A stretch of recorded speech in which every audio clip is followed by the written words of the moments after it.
Maladie, cher ami. L'organisme à lui seul est une machine parfaite. Le corps humain contient 100 000 milliards de cellules. Chaque chose créée par l'homme n'est qu'un pâle reflet de cette grande usine la plus sophistiquée.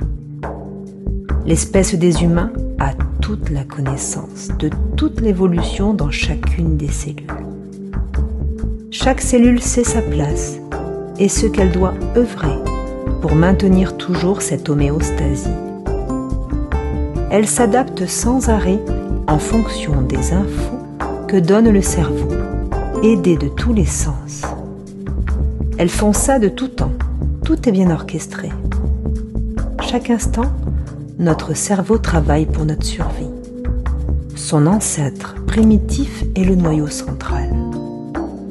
Chaque cellule est dotée de son ordinateur. Elle fonctionne en réseau relié au cerveau pour qu'à l'instant utile, elles exécutent ses ordres.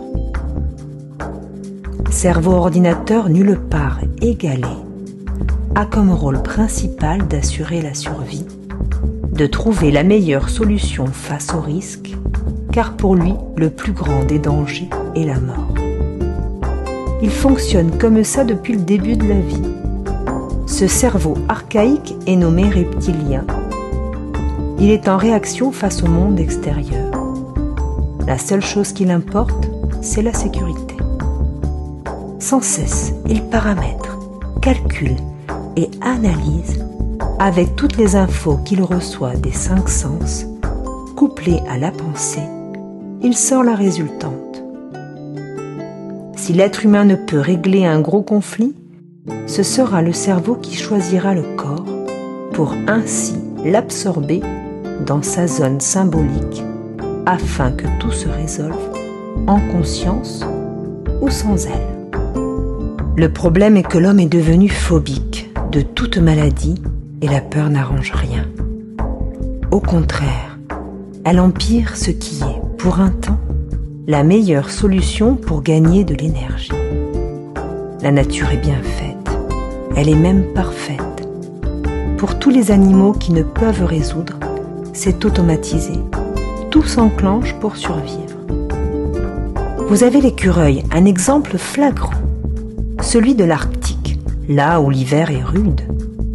Si pendant la fameuse période d'hibernation, vous prélevez du sang, que vous l'analysez, vous verrez qu'il comporte un taux élevé de sucre, que nous qualifierions de fort diabète sucré. Ça a un sens, voyez-vous, et le plus adapté. Le sucre est antigel, on s'en sert pour l'alcool. Il augmente ainsi toutes les chances de survie et donne à l'écureuil l'énergie suffisante.